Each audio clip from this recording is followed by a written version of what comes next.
আসসালামু আলাইকুম ভিউয়ার্স, সবাই কেমন আছেন? আশা করছি আপনারা যে যেখানে আছেন আল্লাহর অশেষ রহমতে ভালো আছেন। আবারও চলে আসলাম নতুন একটা রেসিপি নিয়ে। আজকে আমি আপনাদের কাঁচা জলপাইয়ের জেলি তৈরি করে দেখাবো। জলপাইয়ের জেলি তৈরি করার জন্য চুলায় প্যান বসিয়ে 4 কাপ পরিমাণ পানি দিয়ে দিচ্ছি।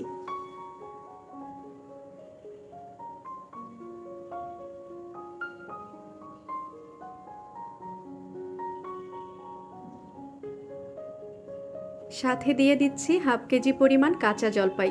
জলপাইগুলো আমি এভাবে সাইজ মতো কেটে ধুয়ে নিয়েছি।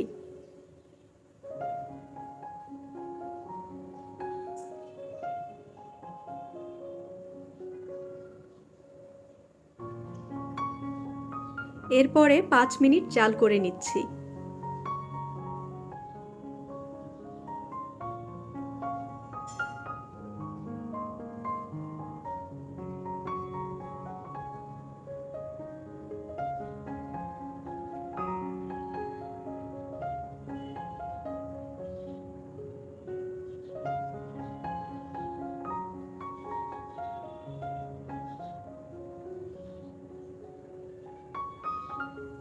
পাঁচ মিনিট পরে যখন জলপাই সিদ্ধ হয়ে গিয়েছে তখন চুলা বন্ধ করে দিয়ে জলপাই থেকে পানিটা ছেঁকে নিচ্ছি। পানি ছেঁকে নেওয়ার পরে জলপাইগুলো তুলে রাখবো আচার তৈরি করার জন্য এবং জলপাইয়ের পানিটা দিয়ে জেলি তৈরি করে দেখাবো।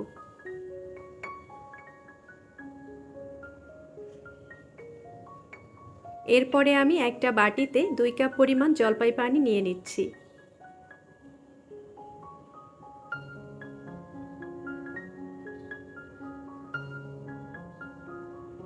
চুলায় প্যান বসিয়ে জলপাই পানিটা দিয়ে দিচ্ছি। যেহেতু আমি এই মেজারমেন্ট কাপের 2 কাপ পরিমাণ জলপাই পানি নিয়েছি, তাই এই কাপেরই 2 কাপ পরিমাণ চিনি দিয়ে দিচ্ছি। যতটুকু পরিমাণে জলপাই পানি নেব ঠিক ততটুকু পরিমাণেই চিনি দিতে হবে।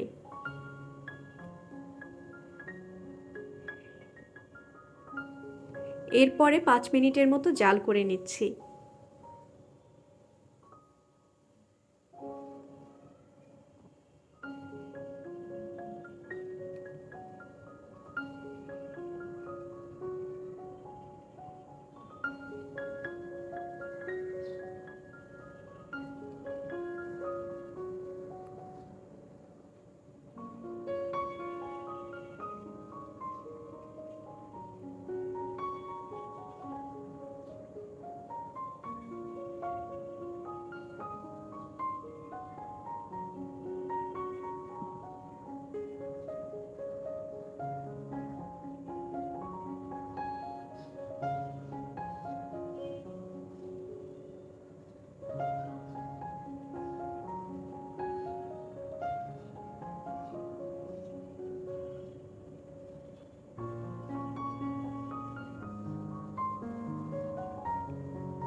5 মিনিট জাল করার পরে চিনি শিরাটা চেক করে দেখছি সামান্য ঘন হয়েছে। এ পর্যায়ে 1 চামচ পরিমাণ লেবুর রস দিয়ে দেব।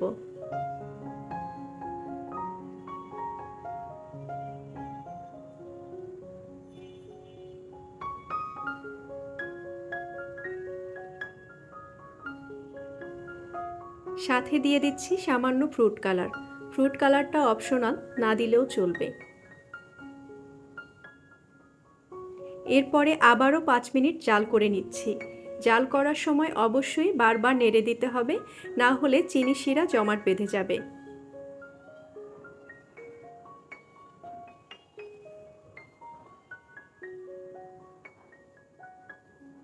5 মিনিট পরে 1 চামচ ভিনেগার দিয়ে দিচ্ছি। ভিনেগার দেবার ফলে এই জেলিটা 6 মাসের মতো নর্মাল ফ্রিজে রেখে সংরক্ষণ করা যাবে। এরপরে আবারও 5 মিনিট জাল করে নেব।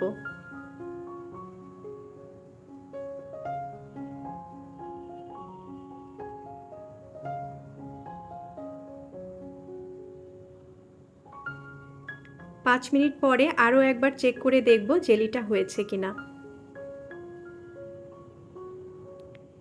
জেলি অনেকটাই ঘন হয়ে গিয়েছে এবং প্লেটের চারিপাশে ছড়িয়ে যাচ্ছে না। এ পর্যায়ে 1 মিনিট রেখে চুলাটা বন্ধ করে দেব।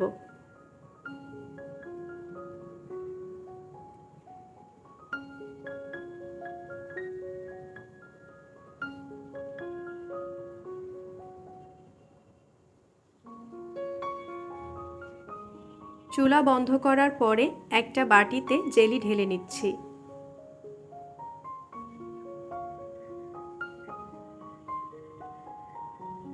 এরপরে পুরোপুরি ঠান্ডা হওয়া পর্যন্ত অপেক্ষা করব। জেলি ঠান্ডা করে নিয়েছি, এখন পাউরুটির সাথে মেখে দেখাচ্ছি জেলি কেমন হয়েছে।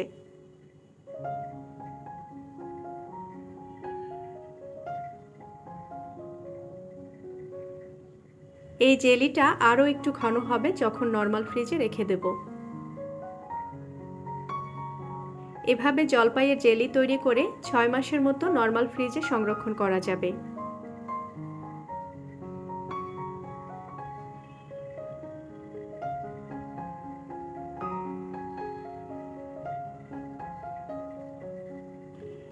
কেমন হলো আমার হাতের তৈরি করা এই জলপাইয়ের জেলি? অবশ্যই কমেন্ট করে জানাবেন।